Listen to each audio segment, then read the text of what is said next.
नमस्कार दोस्तों, स्वागत है अपने YouTube channel Bio Hub by Virendra sir पर।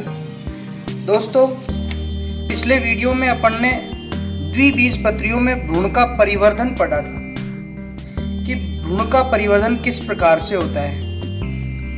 आज इस वीडियो में अपन बीज का परिवर्धन पढ़ेंगे। जो साथी नए जुड़े हैं वो हमारे YouTube channel Bio Hub by Virendra sir को लाइक करें, शेयर करें, सब्सक्राइब करें।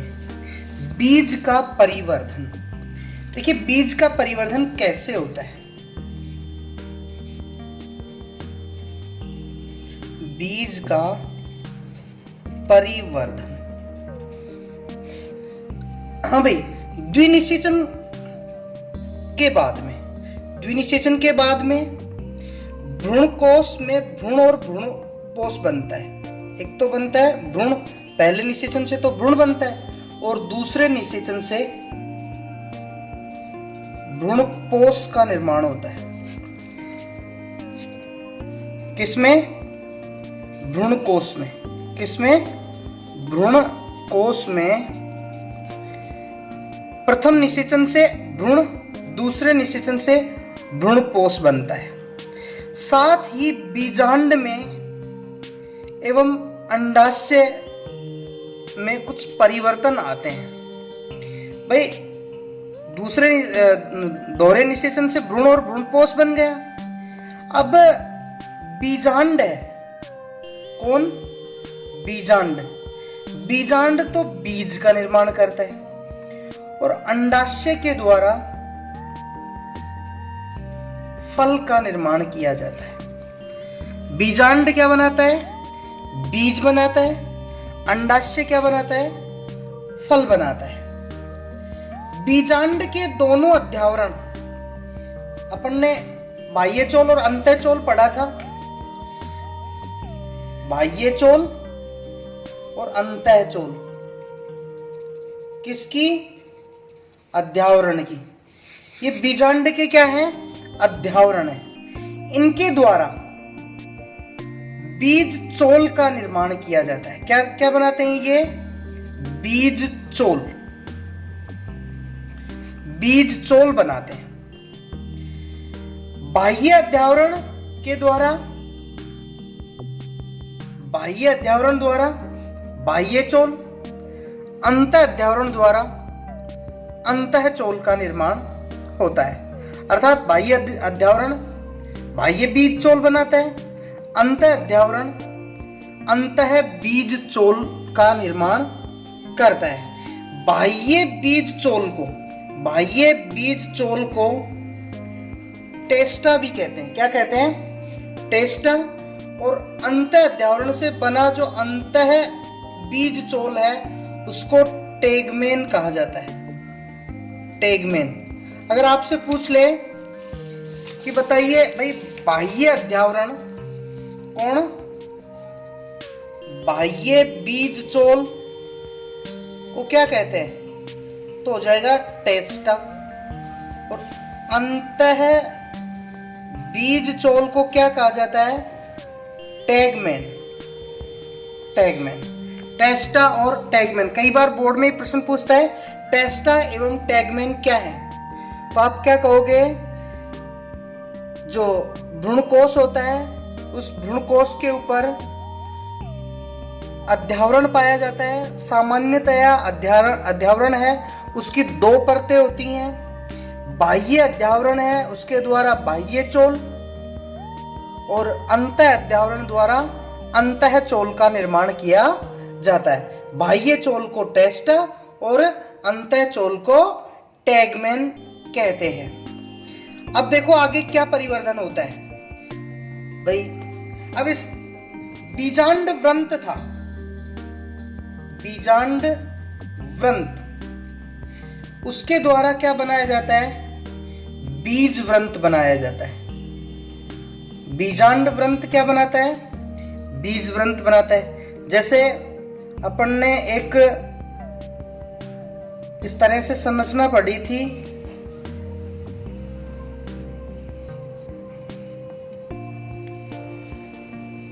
इस तरह से एक संरचना पढ़ी थी अपन ने। इसको अपन ने क्या कहा था, बीजांड वृंत कहा था। और ये बीजांड वृंत आगे चल करके कई बार आपने देखा होगा, जैसे मटर की जो फली होती है उसमें बीज इस तरह से जुड़ा होता है। ये पहले क्या था, बीजांड वृंत था। ये पहले क्या था, बीजांड वृंत था। बाद में ये क्या बना लेता है, बीज वृंत बना लेता है। बाद में क्या बना लेता है, ये बीज वृंत बना लेता है। कुछ बीजों में बीजांडकाय, कुछ बीज होते हैं उनके अंदर बीजांडकाय भ्रूणपोष के चारों ओर, किसके चारों ओर, भ्रूणपोष के चारों ओर एक पतली झिल्ली के रूप में शेष रह जाता है, जिसे हम परिभ्रूणपोष कहते हैं। परिभ्रूणपोष कई बार पूछता है ये प्रश्न, परिभ्रूणपोष क्या है, तो आप क्या कहोगे, कुछ बीजों में बीजांडकाय किसके रूप में, भ्रूणपोष के चारों ओर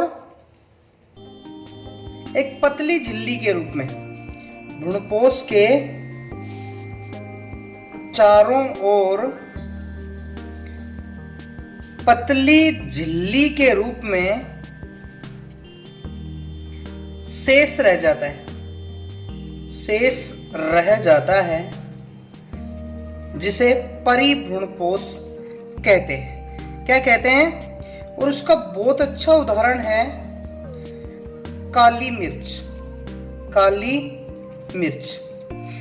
या फिर कई बार प्रश्न पूछता है कि बीजांडकाय, कई बीजों में जो बीजांडकाय है वो एक भ्रूणपोष के रूप में शेष रह जाती है, उसे हम क्या कहते हैं, तो सीधा सा हो जाएगा परिभ्रूणपोष। उसे परि यानी चारों ओर और भ्रूणपोष यानी भ्रूणपोष के, यानी भ्रूणपोष के चारों ओर जो बीजांडकाय है वो पतली झिल्ली के रूप में शेष रह जाता है, जिसे हम क्या कहते हैं, परिभ्रूणपोष कहते हैं। कुछ बीजों में, अब अपन कुछ बीज और भी ऐसे हैं जिनमें बीजांड के चारों ओर एक मासल आवरण पाया जाता है। बीजांड के चारों ओर क्या पाया जाता है, बीजांड के चारों ओर एक मासल आवरण पाया जाता है। बीजांड के चारों ओर क्या पाया गया, एक मासल आवरण पाया गया, जिसे हम एरिल कहते हैं। क्या कहते हैं, एरिल। पूछ लेता है कई बार एरिल क्या है, तो बीजांड के चारों ओर पाई जाने वाले एक जो मासल आवरण है, बीजांड के चारों ओर उपस्थित मासल आवरण ही क्या कहलाता है, तो आप क्या कहोगे, एरिल कहलाता है। क्या कहलाता है, एरिल। कई बार पूछता है लीची का खाने योग्य भाग क्या है, लीची का खाने योग्य भाग क्या है, तो लीची का खाने योग्य भाग भी क्या है, एरिल होता है।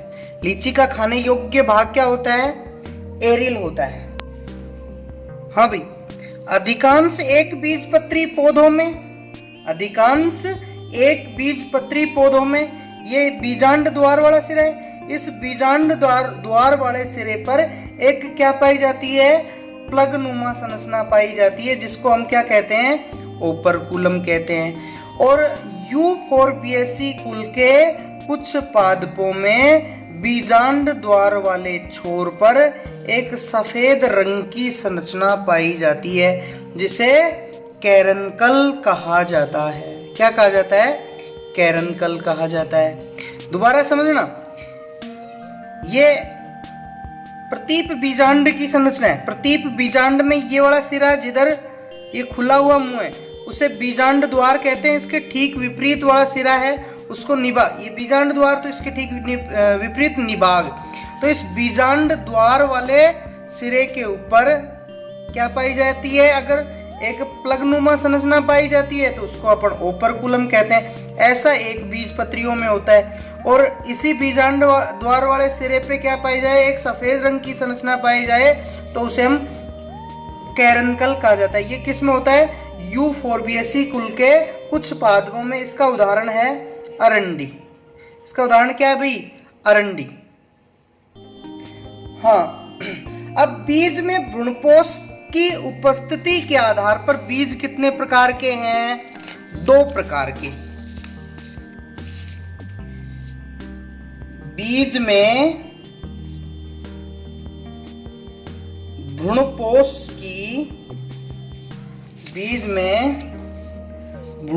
की उपस्थिति के आधार पर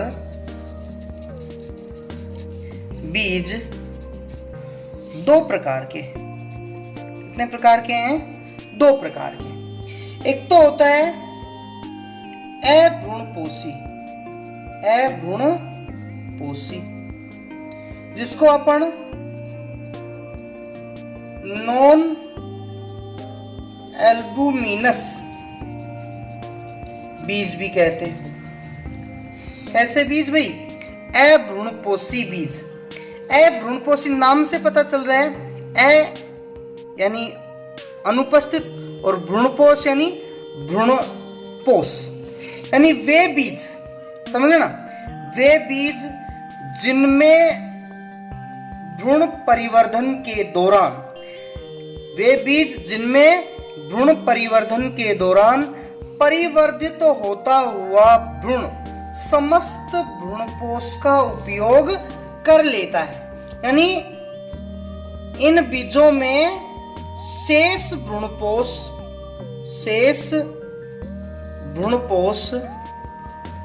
नहीं पाया जाता, उपस्थित नहीं होता है। समझना एक बार दोबारा से, वे बीज जिनमें परिवर्धित होता हुआ भ्रूण समस्त भ्रूणपोष का उपयोग कर लेता है, अर्थात शेष भ्रूणपोष नहीं पाया जाता, ऐसे बीजों को अभ्रूणपोषी या नॉन एल्बुमिनस बीज कहा जाता है। दोबारा से सुनना बेटा, अ यानी अनुपस्थित, भ्रूणपोषी यानी भ्रूणपोष, अर्थात वे बीज जिनमें शेष भ्रूणपोष नहीं पाया जाता। कहने का मतलब है जब बीज के अंदर भ्रूण परिवर्तित होता है, भ्रूण जब बढ़ता है, उस समय भ्रूण के द्वारा समस्त भ्रूणपोष का उपयोग कर लिया जाता है, सारा का सारा भ्रूणपोष काम में ले लिया जाता है। ऐसे बीज क्या कहलाते हैं, अभ्रूणपोषी बीज कहलाते हैं। ऐसे बीजों को हम क्या कहेंगे, अभ्रूणपोषी बीज। जैसे इसका उदाहरण है अधिकांश द्विबीजपत्री बीज कैसे होते हैं, अभ्रूणपोषी होते हैं। जैसे अपन मटर है, मूंगफली है, चना है, ये सभी कैसे हैं, अभ्रूणपोषी बीज है। कैसे बीज हैं, यानी इनमें शेष भ्रूणपोष नहीं पाया जाता। दूसरे बीज आते हैं भ्रूणपोषी या एल्बुमिनस बीज। इसका मतलब क्या हुआ, वे बीज जिनमें परिवर्तित होता हुआ भ्रूण सारे के सारे भ्रूणपोष का उपयोग नहीं कर पाता। कहने का मतलब है बीज में शेष भ्रूणपोष पाया जाता है, यानी बीज में भ्रूणपोष उपस्थित रहता है। ऐसे बीज जिनमें परिवर्धित होता हुआ भ्रूण संपूर्ण भ्रूणपोष का उपयोग नहीं करता, उन्हें क्या कहेंगे, भ्रूणपोषी बीज कहेंगे। यानी इन बीजों में शेष भ्रूणपोष पाया जाएगा तो भ्रूणपोषी, नहीं पाया जाएगा दोस्तों अभ्रूणपोषी। तो कैसे? अभ्रूणपोषी। इसका उदाहरण क्या जाते हैं? अधिकांश एक बीजपत्री। जैसे इसके उदाहरण अपन ले सकते हैं, मक्का है, बाजरा, गेहूं आदि। ये कैसे हैं? भ्रूणपोषी बीज है। कैसे बीज हैं? भ्रूणपोषी बीज। इसमें एक अरंडी होती है, अरंडी, वो द्विबीजपत्री है। कैसा है? द्विबीजपत्री है, लेकिन वो भी कैसा है? भ्रूणपोषी है। अरंडी में भी शेष भ्रूणपोष पाया जाता है। इसके अलावा इसमें आप ये क्या बोलते हैं, नारियल है, नारियल भी कैसा है? भ्रूणपोषी है। अब नेक्स्ट टॉपिक अपना आता है कि बीजांड से जब बीज बनता है, बीजांड से क्या बनता है? बीज बनता है। उस समय क्या क्या परिवर्तन होते हैं? बीजांड से बीज बनने के दौरान क्या क्या परिवर्तन होते हैं? आपसे पूछ लेता है, कई बार पूछता है कि बीजांड से बीज बनने के दौरान कौन सी संरचना किसमें परिवर्तित होती है। जैसे आपसे पूछ ले, बीजांड व्रंत किसमें बदलता है? ये पहले अभी आ चुका है, बीज व्रंत में। किसमें बदलता है? बीज व्रंत में। बीजांड व्रंत किसमें बदलता है भाई? बीज व्रंत में। नाभिका वाला भाग है वो किसमें बदलता है? वो नाभिका में ही रहता है, नाभिका वाला भाग चेंज नहीं होता। बीजांड काय है, ये नष्ट हो जाती है। क्या हो जाती है? बीजांड काय नष्ट हो जाती है। या फिर कभी कभी पतली झिल्ली के रूप में, अभी थोड़ी देर पहले आया था, पतली झिल्ली के रूप में शेष रह जाती है। शेष, जिसे हम क्या कहते हैं? परिभ्रूणपोष कहते हैं। जैसे काली मिर्च में हुआ था। किसमें? काली मिर्च में। इसका एग्जाम्पल, बहुत अच्छा एग्जाम्पल अपन ने पढ़ा था, काली मिर्च। बीजांड काय है, या तो नष्ट हो जाएगा या फिर कभी कभी पतली झिल्ली के रूप में शेष रह जाता है, जिसे हम परिभ्रूणपोष कहते हैं। इसके अलावा अगर आपसे पूछे अध्यावरण है वो किस में बदलता है, तो आप क्या कह दोगे? बीजावरण में। बीज के आवरण, बीजावरण। जैसे टेस्टा और टैगमैन, बाह्य बीज चोल को टेस्टा और अंतः बीज चोल को अपन ने क्या कहा था? टैगमैन कहा था। अध्यावरण किस में बदल जाता है? बीजावरण में। इसके अलावा भ्रूणपोष है, वो या तो सारा का सारा भ्रूण काम में ले लेता है, यानी नष्ट हो जाता है, या फिर शेष रह जाता है। यानी अभ्रूणपोषी बीजों में तो पूरा का पूरा क्या हो जाता है? अब आश्रित हो जाता है, और यह कभी कभी शेष उपस्थित रहता है बीज के अंदर। ठीक है। इसके अलावा और देखें, सहायक और प्रतिमुख को, सहायक कोशिका नष्ट हो जाती हैं, प्रतिमुख सहायक कोशिका, प्रतिमुख कोशिका वो भी क्या हो जाती हैं? नष्ट हो जाती हैं। अंड कोशिका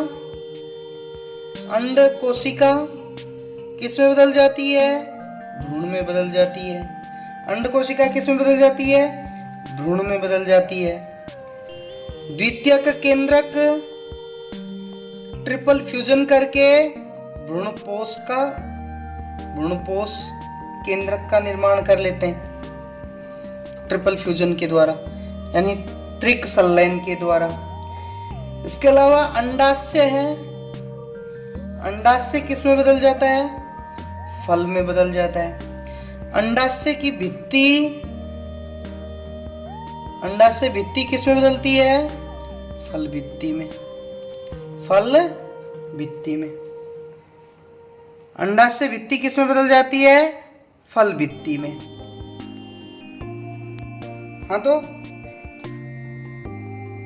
यानी जब बीजांड है वो बीज का निर्माण करता है तो क्या क्या परिवर्तन होते हैं? तो अपन ने देखा बीजांड व्रंत, बीज व्रंत में नाभिका, नाभिका ही रहती है। बीजांड का है या तो अपाश्रित हो जाती है या कभी कभी पतली झिल्ली के रूप में शेष रह जाती है, जिसे परिभ्रूणपोष कहते हैं। जैसे काली मिर्च। अध्यावरण है वो बीजावरण में बदल जाता है। जो बाह्य अध्यावरण को टेस्ट, अंत अध्यावरण यानी बाह्य चोल को टेस्ट, बाह्य बीज चोल जो बनेगी उसको टेस्ट, और अंत बीज चोल को टैगमेन कहते हैं। भ्रूणपोष है वो नष्ट हो जाता है या कभी कभी शेष रह जाता है, यानी जो अभ्रूणपोषी बीज होते हैं उनमें तो सारा का सारा भ्रूण के द्वारा काम में ले लिया जाता है, या जो अभ्रूणपोषी बीज हैं, सॉरी भ्रूणपोषी बीज हैं, उनमें भ्रूणपोष शेष रह जाता है। सहायक कोशिका है वो भी अपाश्रित हो जाएंगी, प्रतिमुख कोशिका वो भी अपाश्रित हो जाएंगी, नष्ट हो जाएंगी। अंड कोशिका भ्रूण में बदल जाएगी। द्वितीयक केंद्रक है वो परिभ्रूणपोष का केंद्रक बना लेगा। अंडाशय है वो फल का निर्माण कराएगा। अंडाशय भित्ति है वो फल भित्ति का निर्माण करती है। अब नेक्स्ट टॉपिक है हमारा कि फल का निर्माण कैसे होता है। ये तो बीज का निर्माण हो गया। अब अपन पढ़ेंगे कि फल का निर्माण, फल का विकास, फल का विकास कैसे होता है। हाँ भाई, निषेचन के बाद, निषेचन के बाद कौन अंडाशय है वो, अंडाशय परिवर्धित होकर, परिवर्धित होकर के क्या बनाता है? फल बनाता है। अंडाशय के द्वारा क्या बनाया जाता है? फल बनाया जाता है। अंडाशय परिवर्धित होकर के क्या बनाता है? फल बनाता है। अब अंडाशय, अंडाशय से जो फल बनता है, जो फल किससे बनता है? अंडाशय से बनता है। उस फल को ही हम वास्तविक या सत्य या फिर ट्रू फल कहते हैं। वास्तविक, सत्य, ट्रू, सच्चा। पूछ लेते हैं सच्चा फल क्या है? ऐसा फल जो अंडाशय के द्वारा परिवर्धित होता है, यानी अंडाशय से बने फल को ही हम वास्तविक, सत्य, ट्रू या सच्चा फल कहते हैं। कैसा फल कहते हैं? सच्चा फल। लेकिन कुछ पादपों में, कुछ पादपों में, कुछ पादपों में फल का जो निर्माण है, फल का निर्माण अंडाशय के अलावा, अंडाशय के अलावा या अंडाशय के अलावा पुष्प का अन्य भाग, पुष्प का अन्य भाग, अंडाशय के अलावा पुष्प का अन्य भाग, भाई बोले तो बाह्य दल है या फिर दल है या फिर पुष्पासन है। यानी कुछ पादपों में फल का निर्माण अंडाशय के अलावा पुष्प के अन्य भाग, बाह्य दल, दल, पुष्पासन के द्वारा होता है, के द्वारा होता है। ऐसे फल क्या कहलाते हैं? आभासी या अवास्तविक, अवास्तविक या असत्य या झूठे फल कहलाते हैं, झूठे या फॉल्स फ्रूट कहलाते हैं। हाँ भाई, फल का निर्माण कौन करता है? निषेचन के बाद अंडाशय। फल का निर्माण निषेचन के बाद अंडाशय द्वारा परिवर्धित होकर के फल बनता है। अंडाशय से बने फल वास्तविक फल, सच्चे फल या ट्रू फ्रूट कहलाते हैं। कुछ पादपों में फल का निर्माण अंडाशय के अलावा पुष्प के किसी अन्य भाग जैसे बाह्यदल, दल, पुष्पासन के द्वारा भी हो जाता है। ऐसे फल क्या कहलाते हैं? आभासी, अवास्तविक, असत्य फल कहलाते हैं। असत्य फल कहलाते हैं। जैसे हम असत्य फल का एक उदाहरण लें, जैसे सेब है, नाशपाती है, लीची होता है, ये सारे के सारे क्या हैं? असत्य फल हैं। कैसे फल हैं ये? असत्य फल कहते हैं। कई बार क्या होता है भाई, फल का बनना यानी फल कब बनता है? निषेचन के बाद। फल कब बनता है? निषेचन के बाद। लेकिन कई बार क्या होता है, बिना निषेचन के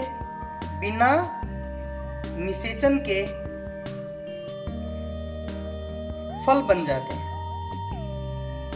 बिना निषेचन के फल क्या हो जाते हैं? बन जाते हैं।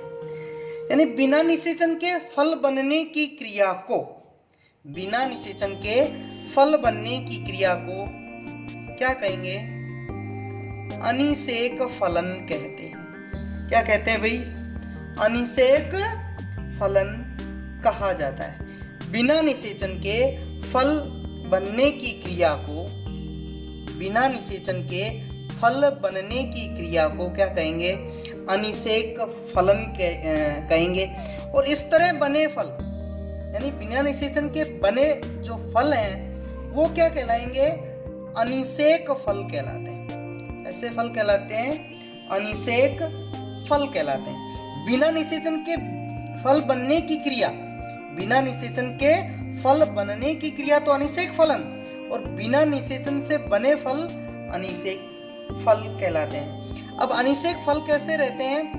बीज रहित होते हैं। अनिषेक फल बीज रहित होते हैं। जैसे इसका एग्जाम्पल होता है केला। इसमें प्राकृतिक रूप से अनिषेक फलन पाया जाता है। प्राकृतिक रूप से क्या पाया जाता है?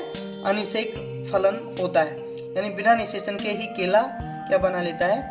फल बना लेता है। इसके अलावा कुछ पादपों में जैसे अंगूर, पपीता, इनमें प्रेरित अनिषेक फलन या कृत्रिम अनिषेक फलन भी कराया जाता है। केला में प्राकृतिक रूप से होता है, अंगूर पपीता में रसायनों का छिड़काव करके अनिषेक फलन की क्रिया कराई जाती है। हाँ भाई, अब ये जो अंगूर पपीता की अपन बात कर रहे थे, इनमें क्या होता है? वर्तिकाग्र पर वृद्धि हार्मोन। कौन सा हार्मोन? वृद्धि हार्मोन। कौन से हैं? ऑक्सिन,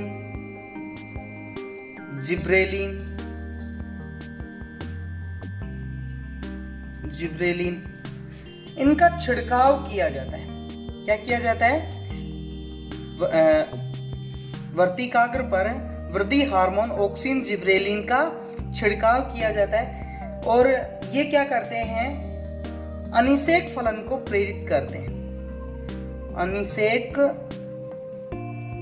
फलन को प्रेरित करते हैं। इसे प्रेरित अनिषेक फलन भी कहते हैं। क्या कहते हैं? प्रेरित अनिषेक फलन। प्रेरित अनिषेक फलन कहा जाता है। हम देखो, जैसे अंगूर है, पपीता है, अंगूर को अगर जैसे बीज वाला अंगूर होता है तो उसको खाने में थोड़ी परेशानी आती है, या बीज दांतों के नीचे आ जाते हैं तो स्वाद है वो खराब हो जाता है।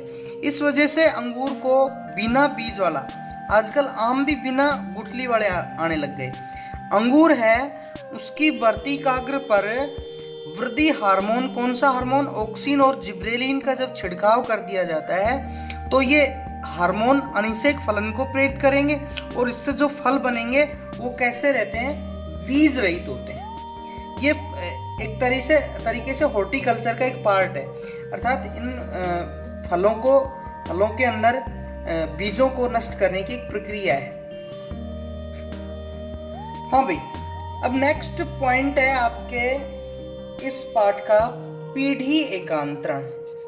पीढ़ी एकांतरण ये अपन पहले लेसन में भी पढ़ चुके थे, पहले लेसन में भी। तो पीढ़ी एकांतरण का क्या मतलब है? आवृत बीजी पादपों के जीवन चक्र में अपन ने शुरुआत में भी पढ़ा था। आवृत बीजी पादपों के जीवन चक्र में किन में? आवृत बीजियों की ये मुख्य विशेषता है। आवृत बीजी पादपों के जीवन चक्र में 2 पीढ़ियां। कौन कौन? 2 पीढ़ी। एक तो कौन सी होती है? एक तो होती है द्विगुणित बीजाणुद्भिद। द्विगुणित बीजाणुद्भिद ये तो 2n होती है। दूसरी होती है अगुणित युग्मकोद्भिद, ये n होती है। द्विगुणित बीजाणुद्भिद 2n और अगुणित युग्मकोद्भिद n एक दूसरे के एकांतर क्रम में आती हैं। एक दूसरे के क्या आती हैं? एकांतर क्रम में। जैसे ये अपन ने पहले भी समझा था, जैसे 2n के बाद n, फिर 2n फिर n, यानी इनके बीच में एक का अंतर होता है। 2n और 2n के बीच में एक का अंतर आ गया ऐसे। यानी आवृत बीजी पादपों के जीवन चक्र में द्विगुणित बीजाणुद्भिद 2n और अगुणित युग्मकोद्भिद n एकांतर क्रम में आती हैं। इसे ही हम क्या कहते हैं? पीढ़ी एकांतरण कहते हैं। ये जो बीजाणुद्भिद अवस्था होती है ये अपन ने पढ़ा था, लंबी होती है। एक तो लंबे समय तक चलती है, प्रधान होती है, ये बात भी अपन ने पढ़ी थी। लंबी होती है, प्रधान होती है, और किससे बनती है? युग्मनज से बनती है। यानी युग्मनज निषेचन के बाद युग्मनज बना, युग्मनज ने भी भ्रूण बनाया, अब भ्रूण अंकुरित होगा, अंकुरित होने के बाद पौधा बनेगा, और जब तक वो पौधा कायिक वृद्धि करते हुए जनन प्रावस्था में प्रवेश करके और युग्मक नहीं बनाने लग जाएगा, तब तक कौन सी पीढ़ी चलती रहेगी? द्विगुणित बीजाणुद्भिद पीढ़ी। अर्थात ये पीढ़ी कैसी है? लंबी है, प्रधान है और युग्मनज से बनती है। फिर दूसरी बात, ये जो पीढ़ी है जड़ में, तना में, पत्तियों में विभक्त होती है। जड़, तना और पत्तियों में यह पीढ़ी विभक्त होती है। कायिक काल पूर्ण होने के बाद अब ये पौधा, बीज अंकुरित हुआ, पौधा बना, उसकी कायिक अवस्था पूर्ण हुई। कायिक अवस्था पूर्ण होने के बाद किसमें प्रवेश करेगा? वो जनन काल में प्रवेश करेगा। और जनन काल में प्रवेश करने के बाद कौन सी पीढ़ी स्टार्ट होती है भाई? अगुणित युग्मकोद्भिद। अर्थात जनन काल में प्रवेश करता है, जिससे क्या बनते हैं? लघु बीजाणु बनते हैं। अपन ने ये बात शुरू में देखी थी। और क्या बनते हैं? गुरु बीजाणु बनते हैं। लघु बीजाणु और गुरु बीजाणु बनते हैं। ये नर और मादा युग्मक बनाते हैं। ये नर युग्मक बनाएगा, ये मादा युग्मक बनाता है। मेल एंड फीमेल गेमेट्स बनाते हैं। और ये कैसे होते हैं गेमेट्स?